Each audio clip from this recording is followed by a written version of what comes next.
არსებობს ერთი ადგილი წითელი ზღვის ქვეშ, რომელიც დიდი ხანია მეცნიერებს აოცებს. ეს არც კუნძულია და არც მღვიმე. ამის ნაცვლად, ეს არის თითქოს ტბა, რომელიც პირდაპირ ზღვის ქვეშ მდებარეობს. პირველად შეხედვისას ეს შეუძლებლად გეჩვენებათ. თუ ირგვლივ უკვე წყალია, როგორ შეიძლება წყლის ქვეშ კიდევ ერთი ტბა იყოს?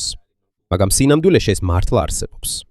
მაგრამ სანამ განხილვას დავიწყებთ, გთხოვთ დაალაიქოთ ეს ვიდეო და გამოიწეროთ ჩვენი ახი. ეს ჩვენთვის, კონტენტ კრეატორებისთვის ძალიან დიდი დახმარება. ასე რომ, დავიწყოთ.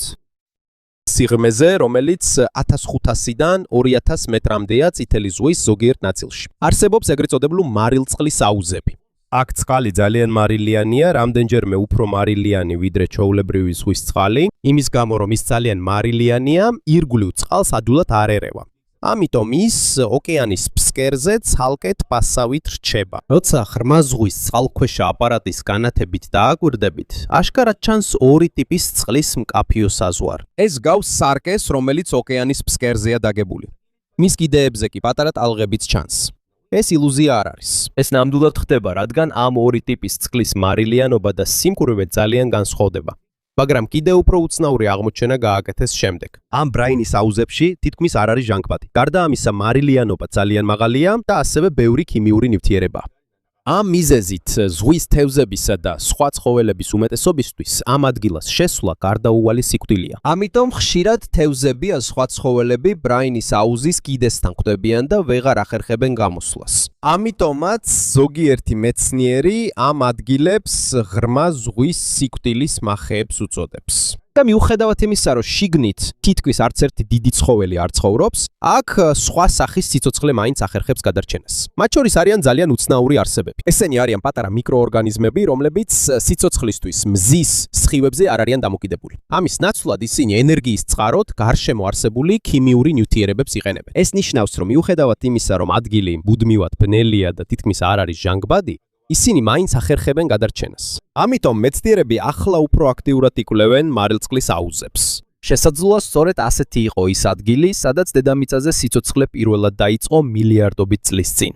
და ეს ყველაფერი არ არის. თუ ჩვენს პლანეტაზე ასეთ უკიდურეს პირობებში სიცოცხლე შეიძლება არსებობდეს, შესაძლებელია, რომ მსგავსი ტიპის სიცოცხლე იყოს სხვა სამყაროს ყინულოვანი ოკეანეების ქვეშაც. მაგალითად, იუპიტერისა და სატურნის ზოგიერთი მთვარე, სადაც მიიჩნევენ, რომ სქელი ყინულის ქვეშ დაფარული ოკეანეებია. სხვა სიტყვებით რო ვთქვათ, წითელი ზღვის ქვეშ არსებული მისტიკური ტბა უბრალოდ უცნაური ბუნებრივი წარმონაქმნი არ არის. ეს ასევე ბუნებრივი ლაბორატორია, რომელიც შეიძლება პასუხებს გვაძლევდეს კაცობრიობის ერთ-ერთ ყველაზე დიდ კითხვაზე. ამის მიუხედავად, რატომ ჩანს თითქოს ოკეანის ქვეშ საკუთარი ტბა არსებობს?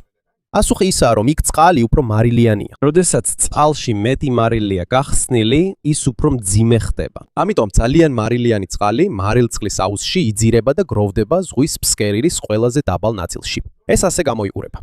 როდესაც ზღვაში ცურავ, უფრო ადვილად ამოტივტივდები ვიდრე საცურავ აუზში. იმიტომ რომ ზღვის წყალი მარილიანია. წყალი უფრო მძიმეა, ამიტომ მას შეუძლია შენი სხეული უფრო მაღლა აწიოს. იგივე ხდება მარილწყლის აუზშიც.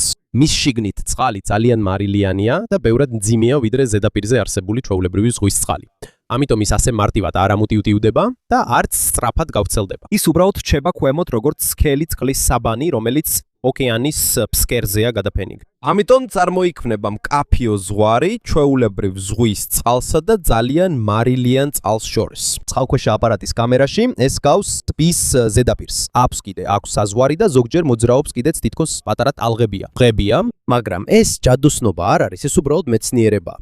ზედაფენის ჩვეულებრივი წყალი უფრო მსუბუქია, ქვედაფენის ბრაინი კი უფრო მძიმეა. ამიტომ მიუხედავად იმისა, რომ ორივე წყალია, ისინი მაშინვე არ ერევიან ერთმანეთს. მაგრამ კიდევ ერთი მიზეზია, რატომაც ბრაინის აუზი მთლიანად რჩება. ეს უბრალოდ მარილინია არ არის. წითელი ზღვის ზოგიერთ ნაწილში ღრმა ბრაინის წყალი შეიძლება ზედაპირზე არსებულ წყალზე უფრო ცხელი იყოს. როდესაც სითბო და მარილიანობა ერთად მოძრაობს, ორ წყლის ფენას შორის უჩვეულო პროცესი მიმდინარეობს. სითბო უფრო სწრაფად ვრცელდება ვიდრე მარილი. ეს ნიშნავს, რომ სითბო ზედაპირ უცხალში უფრო ადრე გადადის, ხოლო მარილიანობა უფრო ნელა ვრცელდება. ამიტომ ჩნდება თითქოს უხილავი კედელი ჩვეულებრივ წყალსა და მარილიან აუზს შორის.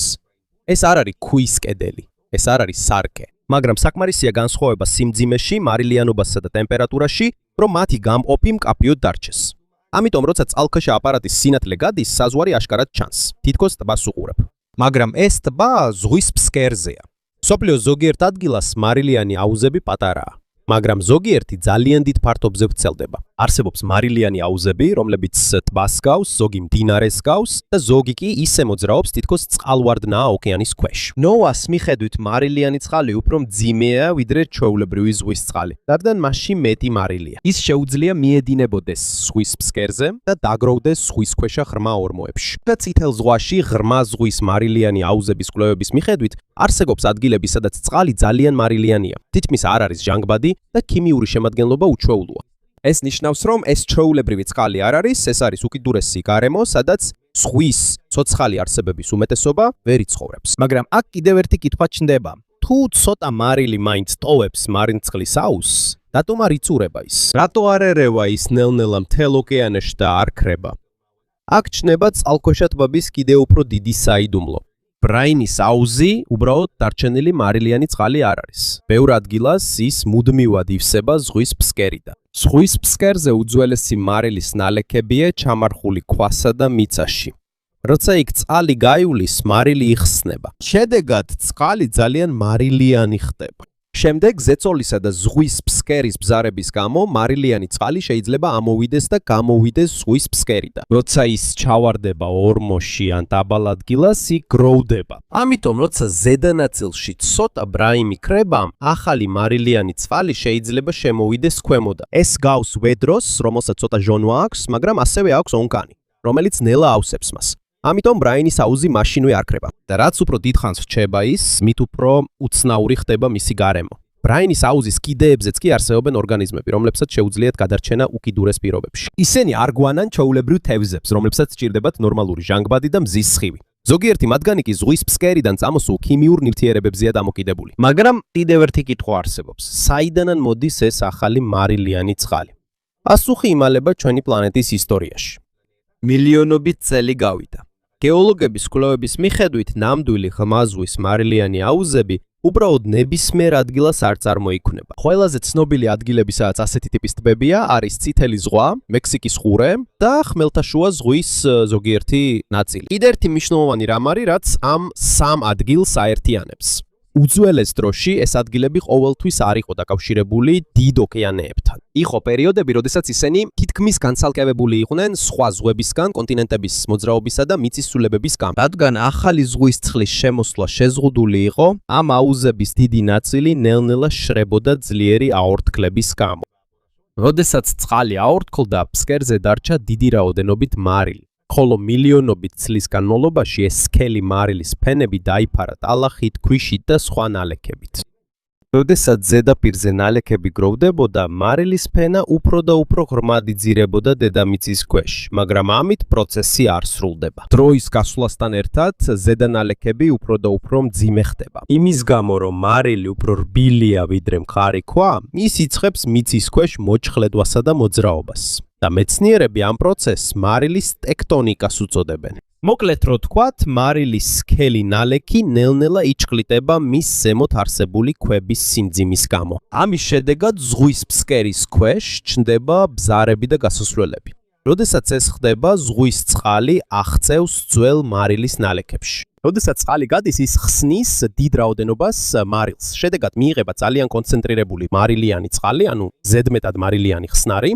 შემდეგ დედამიწის შიგნიდან მომავალი სითბოსა და მიწისქვეშა წნევის გამო სხელი და მძიმე მარილიანი წყალი ნელ-ნელა ამოდის ზღვის ფსკერიდან. როდესაც ის ზღვის ფსკერზე აღწევს, ის მაშინვე არ ერევა ჩვეულებრივ წყალში. ამის ნაცვლად ის ეცემა ზღვის ფსკერის ყველაზე დაბალ ნაწილში და იქ ქმნის ახალ მარილიანი წყლის აუზს. ამიტომ მიუხედავად იმისა, რომ ტბის ზედაპირზე ცოტა მარილი იკარგება, ახალი მარილიანი წყალი მუდმივად მოდის დედამიწის ქვეშიდან. ეს არის მიზეზი, რატომაც ზოგიერთი მარილიანი წყლის აუზი ძალიან დიდხანს ძლებს, მაგრამ ზედმეტად მარილიანი წყალი მხოლოდ ტბებს კი არ წარმოქმნის. ზოგჯერ მას ასევე შეუძლია დინება. 2018 წელს, როდესაც მკვლევარები მექსიკის ყურეში ატარებდნენ კვლევებს დისტანციურად მართვადი აპარატით, მათ რაღაც უცნაური შენიშნეს ერთ-ერთი მარილიანი აუზის პირას. თავდაპირველად ისინი მხოლოდ ჩვეულებრივ მარილიან აუზს ხედავდნენ. წყალი მუქი ფერის იყო. მის გარშემო ბევრი მკვდარი, მიჟარა და სხვა ზღვის არსება იყო, რომლებიც ვერ გადარჩნენ მას შემდეგ, რაც ძალიან მარილიან წყალში მოხვდნენ. მაგრამ როდესაც კამერა ასწიეს, მათ უფრო გასაოცარი გადარჩენილი აღმოაჩინეს. დაინახეს, რომ ზღვის ფსკერის დაქანებაზე გრძელი მუქი ბრაინის ნაკვალევი მიედინებოდა, თითქოს მდინარე თავად ოკეანის ქვეშ მიედინებოდა. როდესაც მის მიმართულებას მიყვებოდნენ, შენიშნეს, რომ ზედმეტად მარილიანი წყალი მუდმივად ჩაედინებოდა უფრო დიდ ბრაინის აუზში. თითქოს ნამდვილი ჩანჩქერი ყოფილიყო. სხვაობა მხოლოდ ისაა, რომ აქ არ მიედინება სუფთა წყალი. ეს არის ზედმეტად მარილიანი წყლის ჩანჩქერი, რომელიც ზღვის ფსკერზე მიედინება. ნოასა და ოკეანოგრაფების თქმით, ასეთი მოვლენა შესაძლებელია, იმიტომ რომ ბრაინი უფრო მძიმეა, ვიდრე ჩვეულებრივი ზღვის ცვალი. ამიტომ იმისნაცოთ, რომ ზედაპირზე ითივტივოს, ის მიედინება ზღვის ფსკერის დაქანებებზე, ზუსტად ისე, როგორც მდინარე მიედინება ხმელეთზე. ეს ნიშნავს, რომ ოკეანის ფსკერზე არსებობს ადგილები, სადაც არის ტბები, მდინარეები და waterfall-ებიც კი. და ეს ყველაფერი შედგება ძალიან მარილიანი წყლისგან, რომელიც თითქმის არ ერევა მის გარშემო არსებულ ზღვის წყალს. და რაც უფრო გასაოცარია, ზოგიერთი ამ სისტემათაგან შეიძლება ჯერ კიდევ დინოზავრების ეპოქიდან 180 მილიონ წელზე მეტი ხნის წინ დაიწყო ფორმირება. დღემდე ისინი კვლავ არსებობენ ჩვენი პლანეტის ბნელ და მშვიდ ნაწილში. მაგრამ ამ ადგილას მხოლოდ ტბები და ჩანჩქერები არ არის განსაკუთრებული. უფრო გასაოცარია ის არსებები, რომლებიც მის გარშემო ცხოვრობენ.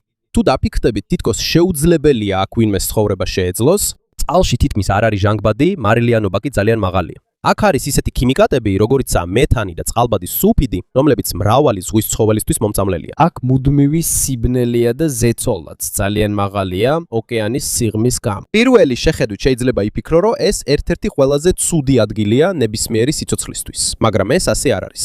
სინამდვილეში აქ საკუთარი ეკოსისტემა არსებობს. როდესაც მეცნიერები ამოწმებდნენ მარილწყლის აუზების ნაპირს, მათ ბევრი მკვდარი თევზი, კიბორჩალა, ლობსტერი და გველთევზა ნახეს. ზოგიერთი მათგანი დიდი ხნის წინ მოკვდა, მაგრამ ისინი მაშინ ორთვე არ ლპებიან წყლის ძლიერი მარილიანობისა და უჩვეულო პირობების გამო. ეს გავს ბუნებრივ კონსერვაციის კამერას ზღვის ფსკერზე, კვლევრებმა ასევე შენიშნეს ერთი უჩვეულო მოვლენა. როცა თევზი მიახლოვდება ბრაინის აუზის ნაპირს, ხშირად თავს არიდებს. თითქოს იციან, რომ ეს ადგილი საშიშია. მაგრამ როცა რომელიმე თევზი შეცდება და საბოლოოდ შევა ძალიან მარილიან წყალში, მხოლოდ რამდენიმე წამი გადის, სანამ სხეულზე კონტროლს დაკარგავს. კვლევების მიხედვით, წყალში ძალიან მაღალი მარილიანობის მოულოდნელად შესვლა შეიძლება ძლიერი სტრესი გამოიწვიოს თევზის სხეულზე, როცა ეს ზღვის წყალში ხდება. მათ უთირთ მოძრაობის კონტროლი და სწრაფად სუსტდებიან. თუ ისინი დროულად ვერ ბრუნდებიან ჩვეულებრივ ზღვის წყალში, ხშირად იღუპებიან. გარდა ამისა, ბრაინის აუზში თითქმის არ არის ჟანგბადი. ამიტომ თუ კი ისინი გადაურჩებიან ზედმეტ მარილიანობას, მაინც გაუჭირდებათ სუნთქვა. მაგრამ მაშინ, როცა თავად ტბის შიგნით ყოფნა სახიფათოა, პირიქით ხდება მის ნაპირზე. იქ იწყებს ფორმირებას ზღვის არსებების უცნაური საზოგადოება. იქ ნახავთ მილის ჭიების დიდ კოლონიებს, ასევე არიან დიდი მოლუსკები, რომლებიც ძალიან დიდხანს შეუძლიათ იცოცხლონ, მათ გარშემო ბინადრობენ კრევეტები, ლოკოკინები, პატატარა კიბორჩხალები და სხვა უცნაური არსებები, რომლებიც იშვიათად გვხვდება მეჩხერ ზღვაში.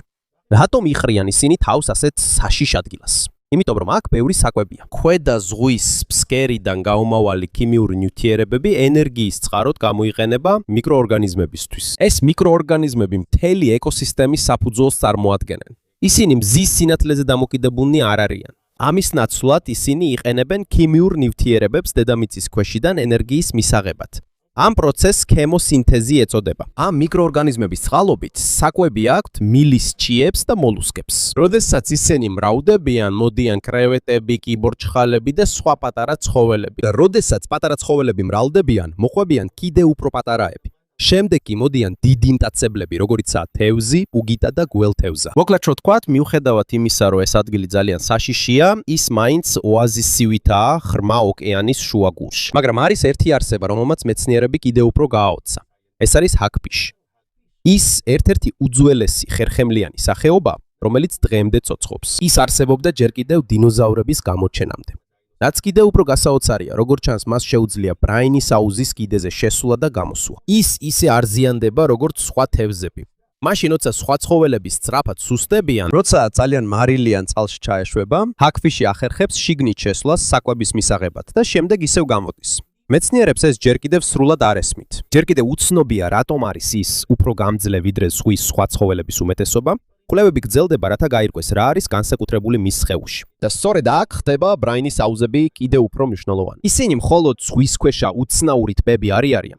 ისინი ბუნებრივი ლაბორატორიებია, სადაც მეცნიერები სწავლობენ, როგორ ცხოვრობენ ორგანიზმები ძლიერ სიცხეში, უკიდურეს მარილიანობაში, ჟანგბადის ნაკლებობასა და მომწამლელ ქიმიურ ნივთიერებებში. ეს ცოდნა მნიშვნელოვანია არა მხოლოდ დედამიწაზე სიცოცხლის გასაგებად, ის შეიძლება დაგვეხმაროს სხვა სამყაროში სიცოცხლის ძებნაშიც. განსაკუთრებით იმ ადგილებში, სადაც ოკეანეები სქელი ყინულის ქვეშაა, როგორც იუპიტერისა და სატურნის ზოგიერთი მთვარე, და კიდევ უფრო გასაოცარია, ეს მთელი ეკოსისტემა არ არის დამოკიდებული მზის სინათლეზე. არსებობს კიდევ ერთი კომპონენტი, რომელიც მრავალი ორგანიზმისთვის ენერგიის მთავარწყაროდ იქცევა.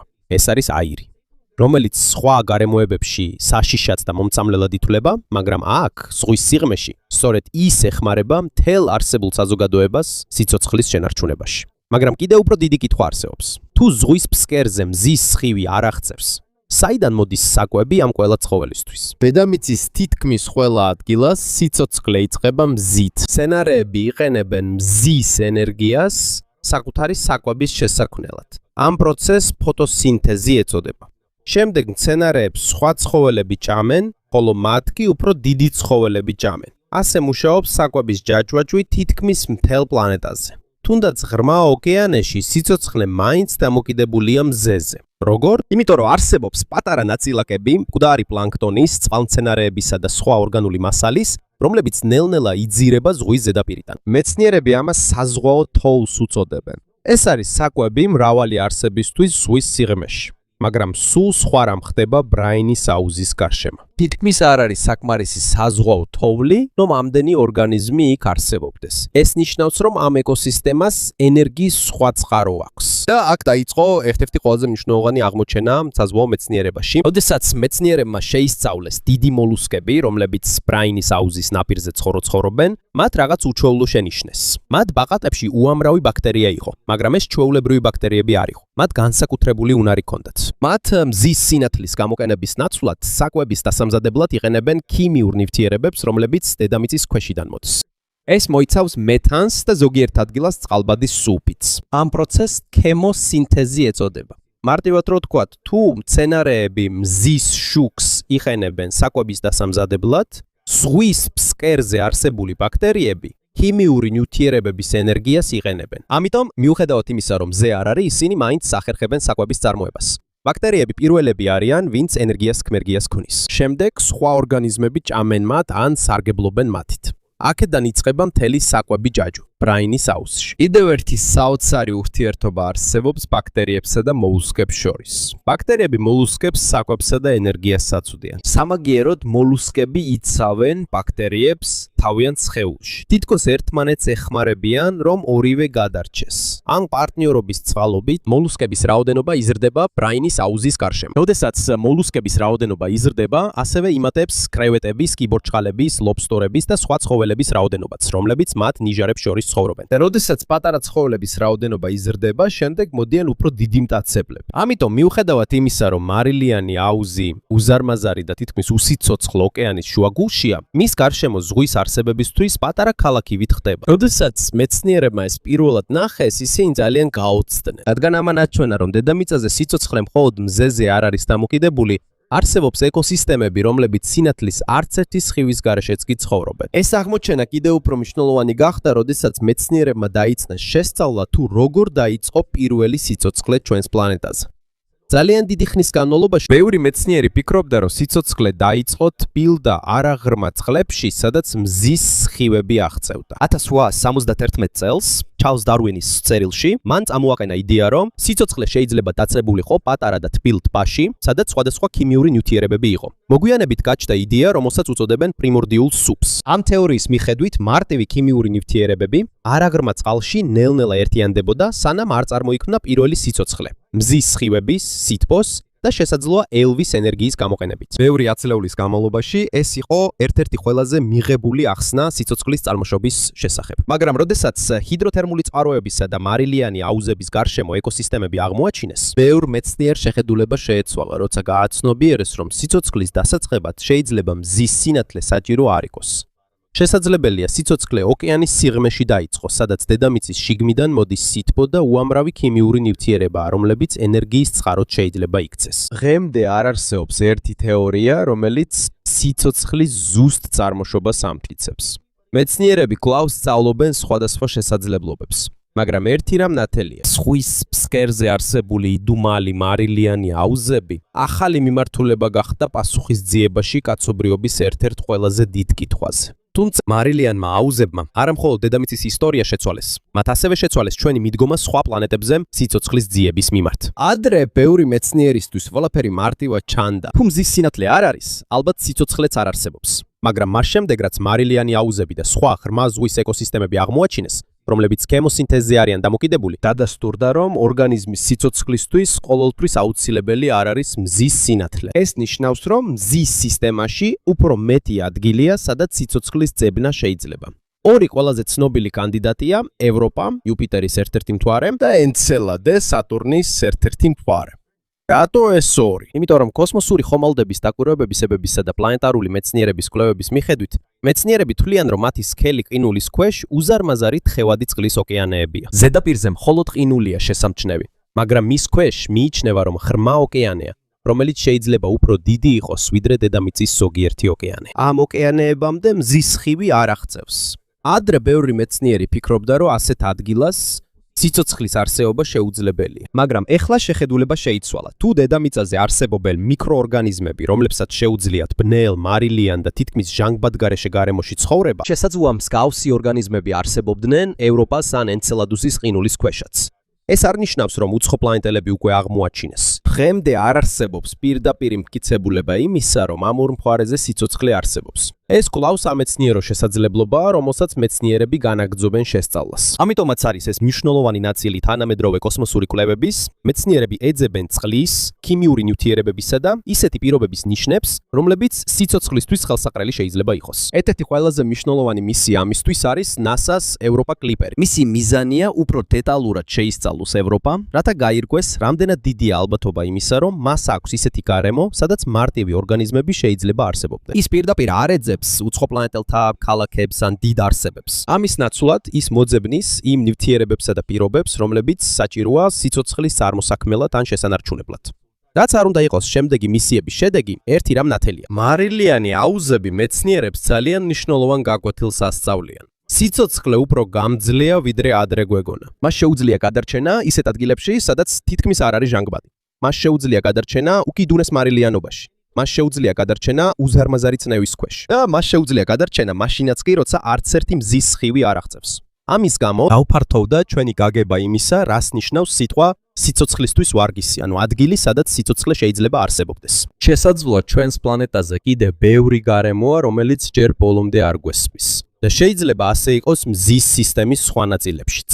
ყოველი ახალი ექსპედიციისას, იქნება ეს ოკეანის ფსკერზე თუ სხვაგან, ჩვენ პოულობთ აქამდე უცნობ ორგანიზმებს და ეკოსისტემების ახალ ტიპებს. ამიტომ გავუმარჯოს ჰიპოთეზებს, რადგან ჯერ კიდევ ძალიან ბევრი რამ არ ვიცით ჩვენი საკუთარი პლანეტის შესახებ. და თუ თავად დედამიწა კვლავაც ინახავს ასეთ საოცარ საიდუმლოებებს, მით უმეტეს სხვა პლანეტებზე, აქ ხვდებით, რამდენი რამ შეიძლება კიდევ გველოდებოდეს აღმოსაჩენად სხვა სამყაროში. შესაძლოა სიცოცხლის წარმოშობის შესახებ შემდეგი დიდი აღმოჩენა კოსმოსიდან კი არ მოვიდეს. შესაძლოა ის იწყება მშვიდ, ბნელ და ძალიან ღრმა ტბაში, რომელიც ჩვენს ოკეანეების სიღრმეშია.